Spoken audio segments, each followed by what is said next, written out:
E agora nós estamos em contato com o nosso convidado, ele que fala conosco diretamente de Brasília. Ele já esteve em vários programas de televisão. Ele é o único pizzaiolo cego do Brasil, também faz outras funções também, chefe de cozinha. Hoje em dia trabalha vendendo produtos, né, da área de cozinha. Ele vai nos falar. Senhor Ocacir Júnior, uma boa tarde, é um prazer tê-lo aqui, tudo bem? Boa tarde, prazer é meu estar com você e agradecendo a oportunidade que vocês estão dando aí para a gente poder divulgar, né, justamente o nosso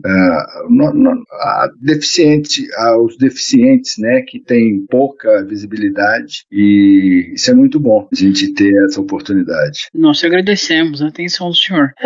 Bom, como que o senhor se interessou pela essa área da cozinha, né, de aprender a cozinhar e posteriormente trabalhar com isso?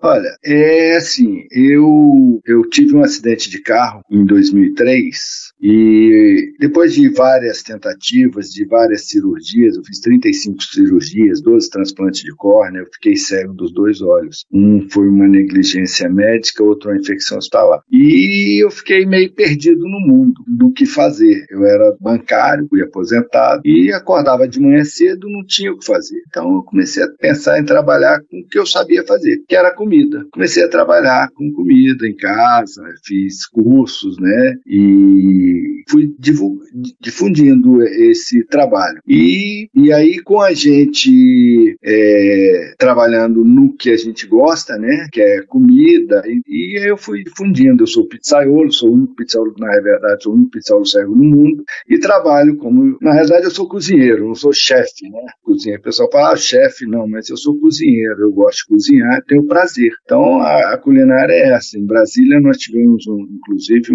uma ONG que fez uma cozinha industrial justamente para ensinar cegos a cozinhar. E fizemos 2 cursos de panetone, chocotone, fizemos um curso de pizzaiolo, mas depois era negócio governo, coisa e tal, um governo saiu e o negócio não foi para frente. Mas é isso aí, a gente vai trabalhando em cima disso. E como pizzaiolo, quais as adaptações que o senhor teve que fazer? Olha, pizzaiolo a gente trabalha, por exemplo,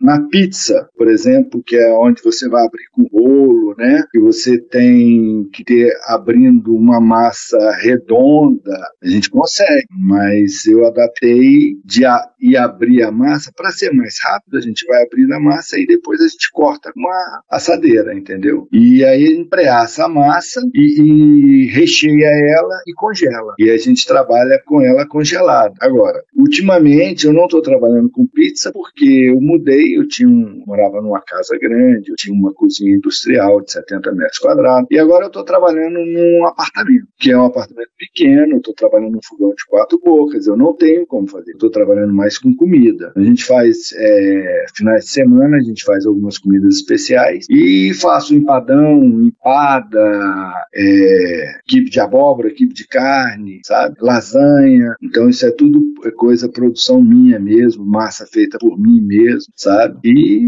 a gente vai trabalhando hoje sob encomenda, porque eu não tenho onde armazenar as coisas, sabe? E aí a gente está fazendo desse jeito agora. O empadão, né? Pra quem não sabe, é o famoso empadão goiano. Empadão goiano, eu faço empadão goiano com a massa podre, que muita gente gosta, gregos e troianos, né? Tem gente que gosta da massa podre, tem gente que não. Meu empadão é com massa podre, feito com manteiga caipira, com farinha especial, né? E aí ele leva frango, milho, ervilha, palmito, azeitona e batatinha, né? E um belo molho de tomate também, caseiro, que eu mesmo faço, tá? E aí fazemos também coisas com camarão, empadão de camarão, empadão de palmito, né? E ainda na área da pizza, qual é o tipo de pizza mais difícil para o senhor rechear, assim, que o senhor falou, nossa, essa daqui eu preciso de uma ajuda porque se tornou difícil de fazer? Não, na realidade verdade, a gente consegue fazer todas. Não tem esse negócio, né? Eu, por exemplo, minha esposa me ajuda. Quando ela começou a me ajudar mesmo nas pizzas, sempre fica uma falhazinha, né? Na pizza, coisa e tal. Um espaçozinho que você não botou o queijo, mas o queijo, quando derreter, ele vai tampar. Mas ela vinha cobrindo esses espaços, né? Essas falhas. Eu falava para ela, Juliana, o pessoal vai falar que não é um cego mais que faz essa pizza, porque ela está muito bem recheada. Então, assim, às vezes tem um defeito. E o que acontece mesmo é justamente isso. O povo come com os olhos, né? E eu sou da opinião, como eu não enxergo, que a gente precisa aprender a comer com a boca, com prazer, com o paladar, não com a visão. Às vezes você vê uma comida que está feia, mas ela está gostosa. E quem vê uma comida feia não come. Já vai comer assim, né? Porque está feia. Se vê uma comida bonita, pode até não estar gostosa. Então eu sou daquela ideia, coma com a boca, não com os olhos, entendeu? Sente o sabor da comida, você vai gostar. Eu trabalho, inclusive, tudo que eu faço, tempero, isso tudo eu que faço meus temperos, eu que faço meu molho, eu que faço a minha massa, sabe? Eu não compro nada industrializado, é tudo feito caseiro, prazer, né? É o que eu falo, amor. Você põe amor na comida, você tem uma comida boa. O senhor esteve em vários programas, entre eles o programa do Jô, né? Queria que o senhor falasse dessa experiência de estar no Jô.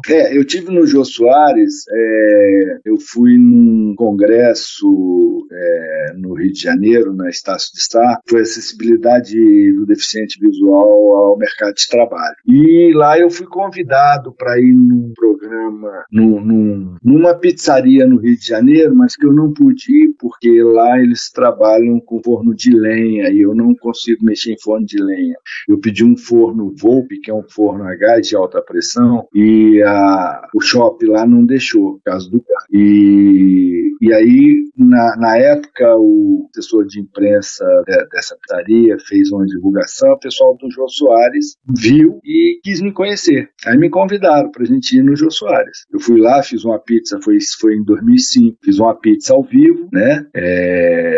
E o pessoal comeu lá, ele distribuiu para a plateia, e foi muito legal. Depois disso, eu fiz aqui tem na pandemia, teve essas lives que teve, né? Eu participei da live do Prazeres da Mesa. Hoje mesmo eu estava até vendo uma chamada que foi feita, né, do Prazeres da Mesa. Eu fiz uma live ao vivo também, fazendo uma pizza de calabresa, e foi muito legal, foi muito bem visualizada. E depois fizemos uma oficina com o Ed Celular, que ele fez um filme, que ele era um pizzaiolo cego, e ele foi conhecer uma amiga minha, que é a Ethel, no Rio de Janeiro, e para aprender a ser cego, né? Aí ela falou, não, em Brasília tem um pizzaiolo cego. Ele falou, não, isso é ficção, é o Vitório. Aí, não, tem um pizzaiolo. Aí ela me ligou, perguntou se podia dar o contato para ele, ele veio para Brasília e fez uma oficina comigo e com o chefe Dudu Camargo, que foi meu professor mesmo de pizzaiolo, sabe? E fizemos uma oficina na casa dele para ele poder fazer o filme, né? Que era Teu Mundo Não Cabe nos Meus Olhos. Ele era um pizzaiolo,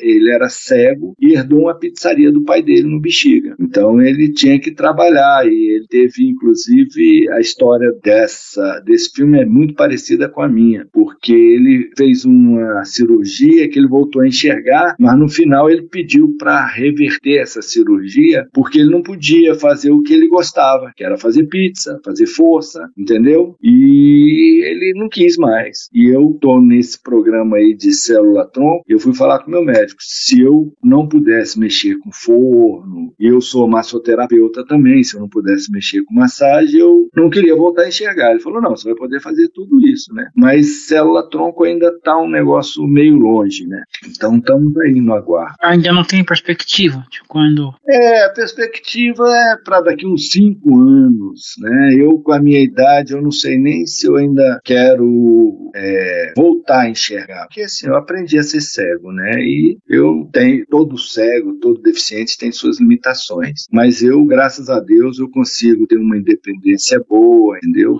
Eu consigo, se eu precisar, eu consigo trabalhar sozinho, sem ajuda de ninguém. Entendeu? Mas sempre é bom a gente ter uma ajuda, uma pessoa olhando para poder dar uma ajuda para a gente. Por exemplo, eu asso um empadão, quando eu tiro ele, eu bato o garfo nele. Ali eu vou saber se um padrão tá assado ou não. Às vezes eu tô fazendo, aí eu abro minha esposa. Tá douradinho, mas não tá tão dourado. Aí eu bato o garfo. No garfo eu vou saber se eu deixo ele mais um pouco ou se eu tiro, entendeu? Com o barulho do garfo, eu sei se a massa tá assada ou não, entendeu? São as técnicas, né, que vai pegando com o tempo. Justamente, são as técnicas que você vai pegando com o tempo. Eu, por exemplo, eu faço uma comida, o pessoal, qual é a receita? Eu dou a receita, mas eu não tenho uma receita. Tantas gramas disso. Não, eu faço tudo no olho. O meu é tudo no olho, que eu falo assim, é no olho, né? Até eu esqueci de eu falar que é no olho, mas eu, por exemplo, se tem que botar uma colher de sal, eu não ponho uma colher de sal, eu ponho uma mão de sal. Eu tenho que pegar no tempero para pôr. Ali eu sei o que eu tô dosando, entendeu? Então eu acho que é assim, tudo, eu não tenho assim, a minha massa de pizza é isso, mas o ponto que você vai dar na massa é no olho. Não sei se é tanto de água, sabe? Então assim, a minha pizza ela é uma fermentação lenta, então é 2,8 gramas por quilo de farinha e ela fica 48 horas na refrigeração. E aí a água que a gente põe, que eu trabalho com água com gás, né, na massa, é devagar, eu vou sentindo no tato, para poder difundir, saber se a massa tá legal, para poder abrir futuramente, entendeu? Se fosse para o senhor voltar a enxergar hoje, o que o senhor mais gostaria de enxergar? Tudo. Eu adoro mato, adoro cachoeira, adorava dirigir, né? O que mais eu sinto falta mesmo não enxergando é a direção. Então, assim, esses tempos atrás, um amigo meu me chamou pra gente andar de skate elétrico no Eixão. No domingo, o Eixão aqui em Brasília é fechado, nós fomos andar de skate elétrico. Esse tempo atrás, eu fui pular de paraquedas, sabe? Então, eu acho assim, que não tem limite, né? Mas se eu voltasse a enxergar, o que eu mais gostaria era voltar a dirigir, sabe? É uma coisa que eu perdi minha visão, um acidente automobilístico mesmo, foi um acidente de carro, mas é uma coisa que eu gostaria de voltar a fazer, era dirigir. Quem sabe um dia tem o carro autônomo, né, também? Não, eu já falei, esse amigo que me levou pro skate falou, não, vamos arrumar um lugar aí, tipo no aeroporto, assim, pra você dar uma dirigir, entendeu? Eu falei, seria legal, mas isso faz igual o Jatobá, pega o carro, pega o carro aquele filme, teve um filme também, Perfume de Mulher, não sei se você ouviu esse filme. Sim. Que o cara dirige uma Ferrari, ele era cego, um coronel do exército americano. Eu lembro desse filme. Então, ele dirigia, mas isso é filme, né? Na realidade, a gente sabe que não dá pra gente fazer isso dentro de uma cidade. Eu já tive uma aventura também que eu pilotei uma moto, sabe? No trânsito mesmo, num domingo em Brasília, com um amigo, vai pra direita, pra esquerda, acelera, vambora, sabe? Foi uma aventura, assim, muito excitante. Durou quanto tempo isso? Cara, nós saímos, foi uns 10 minutos de pilotagem nas ruas de Brasília. Mas eu imagino o povo em Brasília, o povo deve ter ficado bem feliz, assim, tipo, de ver. Mas isso na época, Brasília ainda não tinha esse trânsito que tem hoje, era um domingo de tarde, a gente saindo de um clube, né, da ABB, e ele, não, vai pilotando aí. Caraca, vou. Aí fomos. Aí ele vai, acelera. Aí, devagar, tem um carro aí na frente. Vai pra esquerda um pouco. Vamos bem devagar, e chegamos até um local que a gente queria, que era na 206 Sul, e saímos ali do setor de clubes e fomos até a 206 Sul. Foi muito E sua esposa, na época, quando ela ficou sabendo, qual foi a reação dela? Não, na época eu não era nem casado, entendeu? Na época eu não era nem casado. Eu já sou casado pela segunda vez. Eu tive o primeiro casamento, que eu tive 3 filhos, fiquei casado há 16 anos. E com essa minha atual esposa, eu tô há 22 anos. Fiz agora, dia 10 de maio, nós temos 22 anos de casado. Essa eu não tenho filhos. Eu tenho 3 filhos, um é advogado, o outro trabalha na Secretaria de Educação do Espírito Santo e o outro é chefe de cozinha, entendeu? Tá no sangue também, chefe de cozinha. Tá no sangue, o que é advogado, inclusive, fala que ele é o melhor cozinheiro da família, né? Que eu e o Rodrigo, a gente inventa e ele aperfeiçoa, né? Então, é assim, a família toda cozinha. Minha filha também cozinha muito bem, graças a Deus. E a gente vai levando. O senhor comentou da questão do fogão a lenha, né? Qual, no caso, seria a dificuldade ou por que não conseguir manusear o fogão a lenha? É porque assim, o forno a lenha é o seguinte: quando você põe a pizza, eu consigo botar uma pizza no forno a lenha. Só que o forno a lenha, você tem que ir forneando ela, você tem que olhar ela e ir com a pá rodando ela, girando ela para ela assar por igual. Isso a gente não consegue fazer, porque a gente não consegue ver a pizza, né? Consegue saber qual lado está mais assado e o outro que não. Então você ali num forno a lenha, tem forno a lenha que cabe 12 pizzas. E numa pizzaria de grande movimento, às vezes o forno está lotado e você tem que ir forneando todas as pizzas, né? Forneia uma, forneia outra, forneia. Pra gente não dá. E aí, quando nós fizemos o curso de pizzaiolo aqui em Brasília com o Dudu Camargo, ele arrumou um forno, que é um forno de alta pressão, ele chega a 700 graus em 2 minutos. Ele assa uma pizza em 1 minuto e meio. Você põe a pizza, quando você fecha o forno, vem 2 jatos de alta pressão em cima da pizza, e embaixo da pizza da pedra também tem um fogo constante. E aí você pode contar. E quando a gente fazia o curso, eu ia contando 1, 2,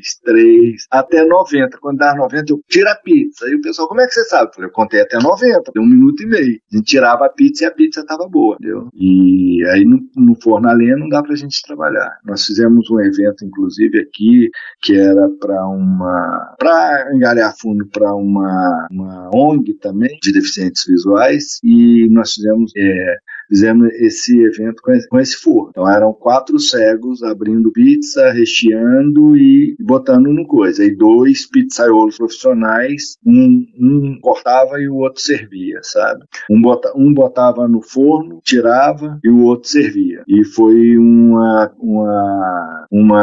ilha que do começo ao fim da festa teve movimento.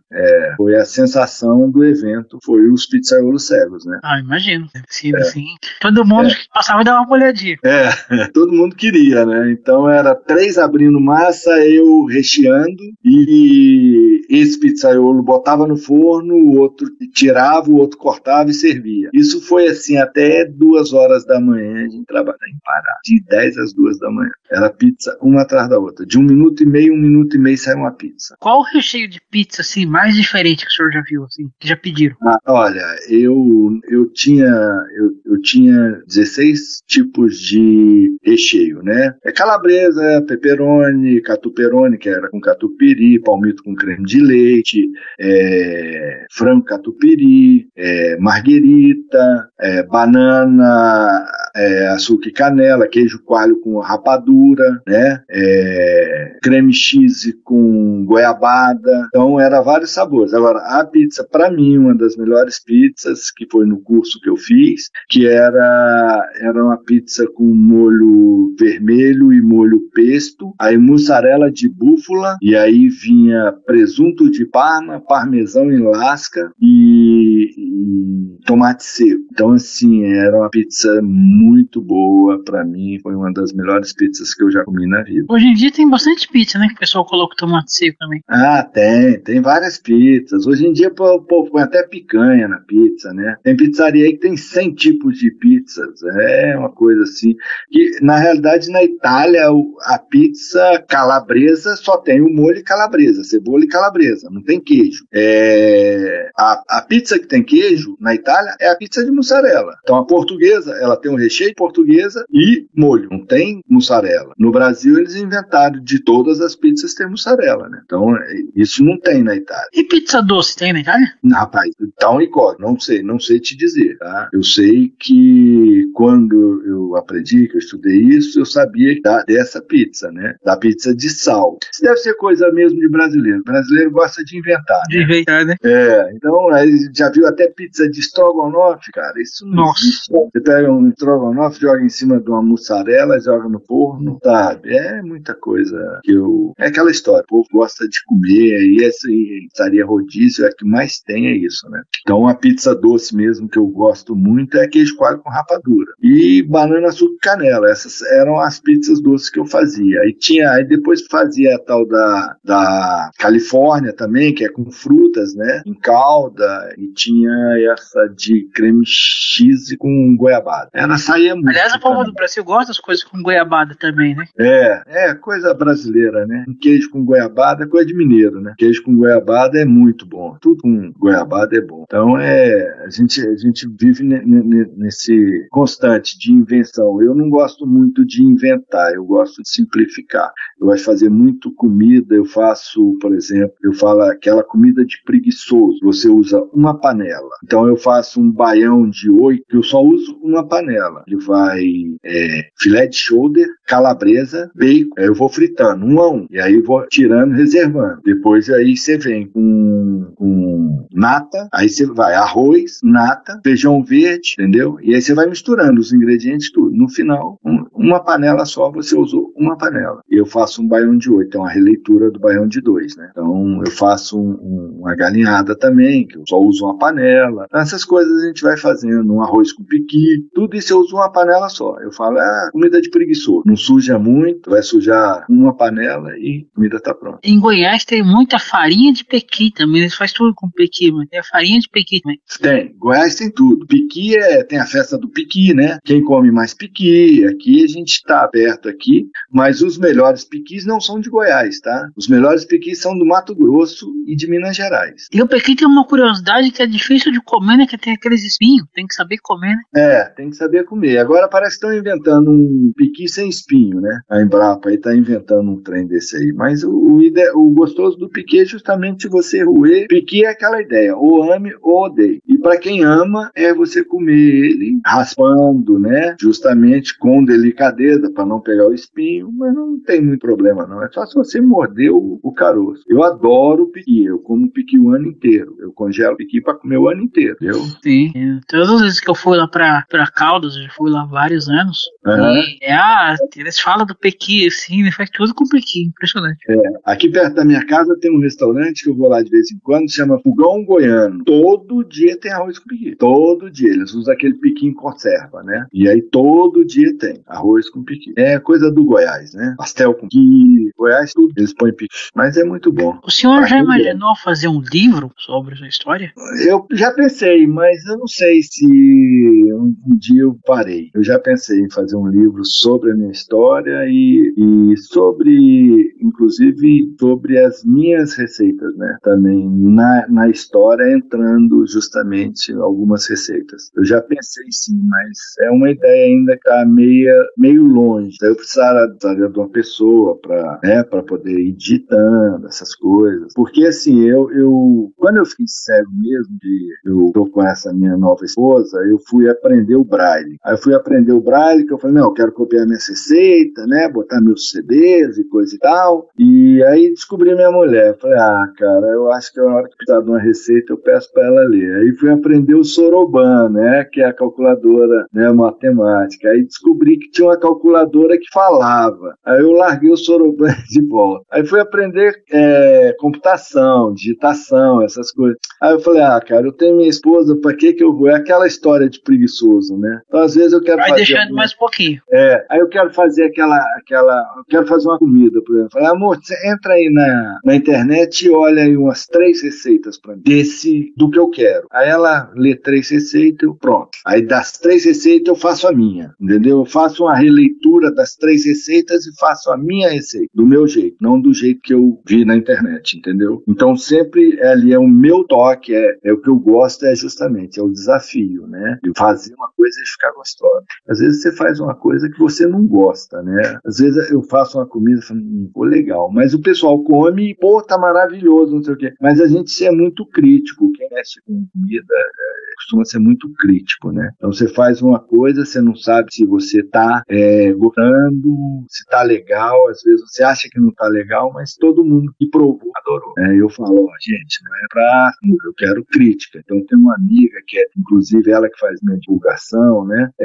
Ela fala, não, eu sou honesto, mas não tá... Eu já cansei de receber crítica, não, tá horrível, sabe? Não tá legal, você já fez melhor. Aí eu falo, porque eu fui inventar uma coisa, mas não ficou legal não, volta pra receita antiga. Então é isso aí, cara. A gente vai fazendo desse jeito. Eu acho que é um desafio muito legal, sabe? Eu acho que a gente, quanto mais desafio a gente tiver e puder fazer e superar, é uma vitória pra gente. Porque todo mundo fala, ele é deficiente, tadinho, ele é deficiente. Não sou deficiente não, eu sou eficiente, entendeu? Então, assim, eu pessoal fala, ele é deficiente visual. Eu falo, eu sou cego. Deficiente visual é minha mulher que usa óculos, entendeu? Eu sou cego. Pessoalmente mistura muito esse deficiente visual e cego. Então, assim, quando você fala, eu sou cego. Não, você não pode falar isso. Você tem que falar que você é deficiente. Não, eu não sou deficiente visual. Inclusive, isso eu falei no Jô Soares. Eu sou cego. Deficiente visual é minha mulher, quem usa óculos, entendeu? Tem uma deficiência visual. Eu não tenho uma deficiência, eu não tenho visão nenhuma. Então, eu sou cego. Então, eu sou dessa opinião, eu sou cego. E eu me trato como cego. Então, assim, às vezes eu saio de casa... Também, sou cego e pronto, não tem...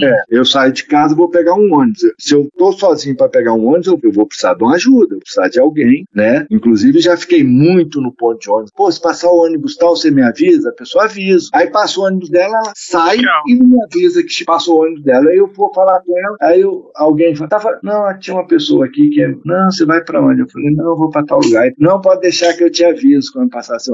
Meu ônibus chegou, pede para outra pessoa, ajuda ele aqui, entendeu? Tem gente que faz isso, agora tem gente que não tá nem preocupado com você, não. Tá? Você pede uma ajuda, o ônibus dela chegou, ela nem fala, entra no ônibus. Eu já fiquei muito no ponto de ônibus, cara, entendeu? Então, assim, a gente depende dos outros. Aí, às vezes a gente fica meio revoltado com isso, mas aí você tenta falar, cara, a gente não sabe os problemas que as pessoas têm, entendeu? Do jeito que a gente tem problema, todo mundo tem. Às vezes a pessoa tá pensando em outra coisa, tá a mil em pensamento, né? E não faz o certo, né? Sai e te esquece. Eu tava uma vez no ponto de ônibus esperando uma carona que vinha me pegar a gente estava fazendo uma campanha aqui em Brasília da acessibilidade do deficiente idoso no transporte coletivo, sabe? E a gente estava, pessoal com cão-guia, eu como cego também, né? E sobre os idosos também, para os motoristas ter mais acesso ao deficiente, ao idoso, tratar melhor, coisa e tal. E eu estava esperando o diretor da escola de deficiente me pegar num ponto de ônibus. Aí eu tô lá no ponto de ônibus, o sinal fechou, o cara pegou no meu braço assim, vamos nessa.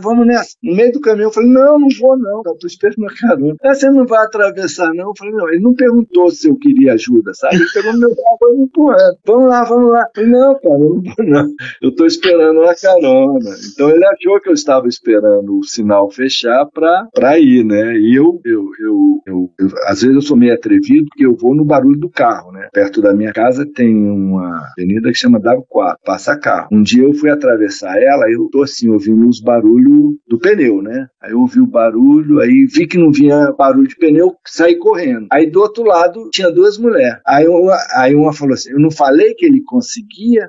Então, quer dizer, eu já imaginei assim, que uma, vamos ajudar? A outra falou, não, ele consegue. Aí eu atravessei, ela falou, eu não falei que ele conseguia? Se eu fosse atropelado, a outra ia falar... Aí eu falei, nossa, ele foi coerente de atravessar. Aí eu olhei assim pro lado delas assim, sorri e continuei meu caminho, sabe? Eu ia, porque eu sou cego, mas eu uso uma lente de contato no olho direito. Caso de muitas cirurgias, esse meu olho calcificou. E se eu não ficar com essa lente terapêutica, parece que tem areia no meu olho, sabe? E eu tava indo na clínica pra trocar a lente, que aí eu troco essa lente toda semana. Eu vivo 24 horas por dia, eu não tiro essa lente de jeito nenhum, sabe? Eu só vou lá, às vezes eu vou lá, ela olha, limpa, não precisa trocar, aí põe ela de novo, tá? Então eu já uso ela bastante. O senhor paga por essa lente ou é... Não, essa lente eu teria que pagar, mas nessa clínica que eu vou, eu inclusive já trabalhei lá, na época a gente fazia massagem em pessoas que iam fazer cirurgia de vista. Antes da cirurgia a gente fazia uma massagem relaxante para a pessoa entrar para a sala de cirurgia mais tranquila, né? E aí eu ganho essas lentes porque eles ganham de amostra grátis, não é lente, para mim pode ser qualquer grau, entendeu? É mais como terapêutica. Então eu não pago, graças a Deus, porque se eu fosse pagar era caro. Não teria como conciliar a carreira de massoterapeuta e a carreira de cozinheiro? Não, é tranquilo, né? E assim, um ajuda o outro. Você está fazendo massagem, você está divulgando a sua comida. E fazendo comida, você está divulgando a sua massagem também, né? Quando eu fui no Jô Soares ainda perguntou, o quê? Massagem e pizzaiolo. Eu falei, porque tudo é massa, né? Você aperta em tudo, você aperta. Então é aquela história.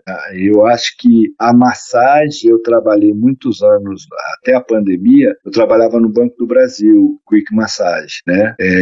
Lá tinha um projeto de qualidade de vida no trabalho. Então a gente trabalhava Quick Massage lá, lá.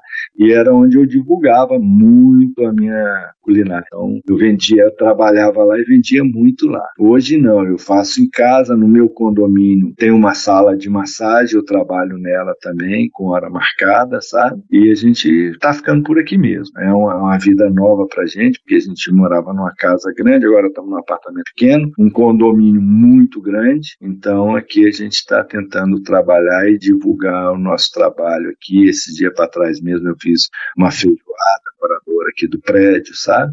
Então aqui tem umas áreas de lazer, Scott Bar, salão de festa, essas coisas, e tem umas cozinhas lá embaixo e dá pra gente trabalhar e fazer as comidas que o pessoal encomenda. O senhor participou de algumas lives. O senhor pensa em voltar a fazer até para também se divulgar mais? Sim, inclusive, até quando você me ligou, falando de São Paulo, eu teve até uma empresa, eu tenho até que ligar para eles, que chama TV Chef. Eles querem fazer uma live comigo para entrar.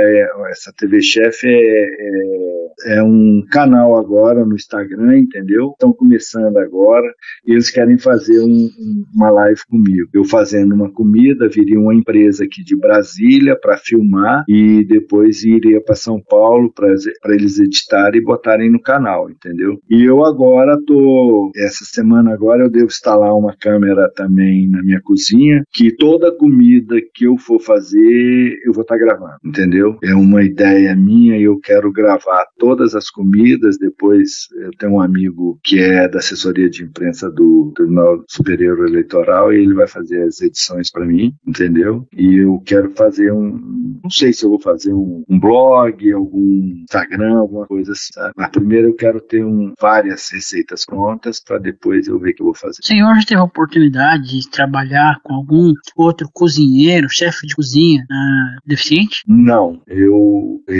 além dos cursos que eu dei, não, né? Porque eu dei uns cursos para deficientes visuais, né? Foi curso de pizzaiolo, curso de panetone e chocotone, e tirando isso, não. Nunca trabalhei com algum chefe deficiente, não. Aliás, panetone e chocotone hoje tem o ano inteiro, né? Antigamente era só em dezembro.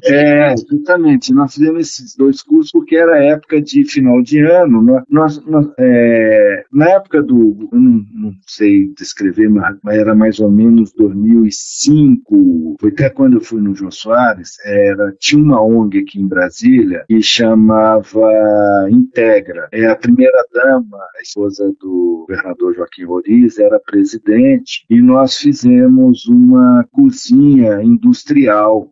Tinha o projeto do Cão Guia, né, nessa mesma ONG, e fizemos uma cozinha industrial para ensinar deficientes a cozinhar. Uma cozinha muito boa, 260 metros cozinha, sabe? Muito legal mesmo. E começamos a fazer, mas o negócio não foi para frente. E depois eu mudei de Brasília, aí eu voltei e tentei reabrir essa cozinha, mas não consegui contato. O projeto Cão Guia também fechou, sabe? E essa cozinha era até na academia do Cocombeiro. Essa cozinha deve estar lá montada, deve ter virado um depósito, porque devem ter vendido tudo, fechado. O projeto Cão Guia acabou, a ONG também não funciona mais. Então, quando tem um político que resolve fazer alguma coisa, na época tinha, hoje não tem mais. Então, hoje o pessoal que depende de um cão-guia está penando para conseguir um cão-guia, né? E assim, na época quiseram até me dar um cão-guia, eu falei, não, já tenho minha mulher e 3 filhos para cuidar, não quero cuidar de cachorro, não. Eu prefiro andar sozinho, entendeu? Depois você para Goiás, né? Esse negócio do cão-guia, tem vários lugares, menos em Brasília. Em Brasília tem o local, inclusive tem o hotel lá, que você fica 1 mês com seu cão-guia. Aqui saía de 3 em 3 meses, saía 3 cão-guias todo o ano inteiro, sabe? E depois o negócio deu para trás. Tive um amigo daí que teve, né? Um Spencer, foi mas eu não consegui.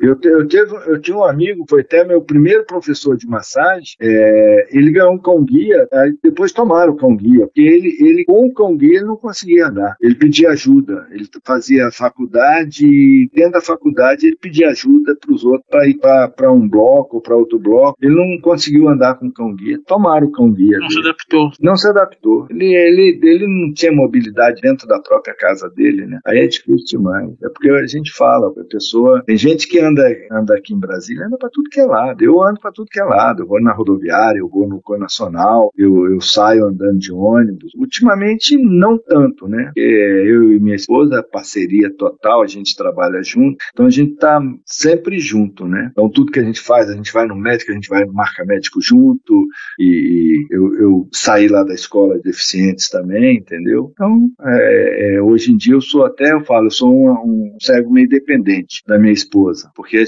tudo que a gente faz junto, né? É raro hoje em dia eu estar saindo. E depois também do filme, do Edson Celulari, o senhor já deu palestra em escolas? Eu dei uma palestra na Everest. Everest é uma escola bilíngue que tem no Lago Sul, sabe? Foi uma palestra justamente de superação. Na época até foi eu e foi um rapaz também que perdeu a perna e virou triatleta, sabe? Com a perna mecânica. E nós fomos dar uma palestra sobre superação, né, nessa escola. E até esse mês passado agora, uma outra escola, que é a Maple Bear, também me chamou para dar uma palestra, mas ainda não está marcado. Mas é sobre superação, né? De você ter uma deficiência e se superar e ter uma independência, entendeu? E além dessa, foi essa que eu te falei da Estácio de Sá, que era a acessibilidade do deficiente visual ao mercado de trabalho. Estava um senhor que é cego e dono de restaurante, e tem 10 restaurantes. O Eurico, senhor Eurico Cunha? Isso, que é marido da Marluce, diretora da Globo. É esse? Acho que é esse. Tem vários. Aliás, teve um livro dele, inclusive, que ele lançou recentemente. Teve um promotor do Paraná também. Senhor Ricardo Tadeu. Eu não lembro o nome dele. Teve um que foi falar sobre justamente TI, programação, como começou a programação, né? E também deficiente. E a Ethel, que é essa amiga minha, a Ethel foi a primeira pessoa a ter cão-guia no Brasil. Tá? Professora Ethel Rosenfeld, grande Ethel. Isso. Hoje ela já está bem idosa. Ela que me indicou o Edson Celulari, porque ela me conheceu aqui em Brasília, que ela vinha no projeto Ombia, e um dia a gente estava na cozinha lá, que era do lado do projeto, na mesma área ali, e a gente estava trabalhando, e ela pediu para entrar, para conhecer, né? Eu até barrei o cachorro dela. Ela falou, mas você não pode barrar. Eu falei, não, aqui eu posso barrar, é dentro de uma cozinha. Mas eu te guio na cozinha, entendeu? E quando foi a inauguração mesmo, o pessoal quer entrar com cão-guia. Eu falei, não pode. Cozinha não pode ter cachorro. Cozinha TI não pode. É igual cachorro que solta muito pelo, o labrador solta muito pelo, né? E eu falei, não pode. Mas tem professor de orientação e mobilidade, o professor traz ele aqui dentro para conhecer a cozinha, entendeu? Então é aquela história. Eu trabalhei muitos anos no Banco Brasil e levei um amigo meu, massoterapeuta também, que tinha um cão-guia. E eu falei, sem cão-guia. Aí peguei ele no ponto de ônibus, fomos pro Banco Brasil, não sei o que, botei ele numa diretoria e ele fez massagem num diretor. Aí falou, o diretor falou que eu podia vir com o meu cachorro. Eu nunca mais chamei ele. Então, quer dizer, ele tá querendo impor o cachorro dele. E não pode, porque eu, por exemplo, eu tenho uma cliente que eu falava assim, mas você... ela ia lá em casa pegar umas cadeiras de neném que eu arrumei para doação, pro orfanato. Ela falou, lá tem cachorro? Eu falei, tem, mas é pequenininho. Ela, Cassi, nem de pelúcia. Então, tem pânico de cachorro. Aí você vai obrigar uma pessoa dessa a ter acesso ao seu cachorro? Não dá, né? Eu falei, e ele não era nem cego, ele era baixa visão, entendeu? Uma vez nós fizemos um evento de massagem no clube, ele que veio trazendo 3 cegos com ele guiando mais 3 cegos, sabe? Cadê o povo? E aí a gente ligava pra ele, não, estamos aqui na rodoviária, aí não sei o quê. Tá, nós estamos indo lá pro ponto te pegar. Aí chega lá, desce ele mais 3 cegos, que era cego mesmo, ele era o único baixa visão. Aí vem os 4 andando. Então, assim, ele pegou um cão-guia, eu falei, cara, tu vai arrumar dor de cabeça pra você. Tem um cão-guia, você não precisa de cão-guia. Tem até um jogador, né, de goalball, que é o poder de labrador, que ele baixa visão, ele guia os outros, então ficou o labrador. Ele, aqui, esse cara, inclusive, esse que eu tô falando, o Léo, ele é irmão do Leoman, que é do goalball, que é da seleção brasileira. É Léo, o Léo. Sei que é o Léo, o Leandro e o Leoman. Leoman é da seleção, né? O Leoman é o irmão mais novo deles. Eles têm tudo retinose pigmentar. Então é tudo baixa visão, né? Exatamente.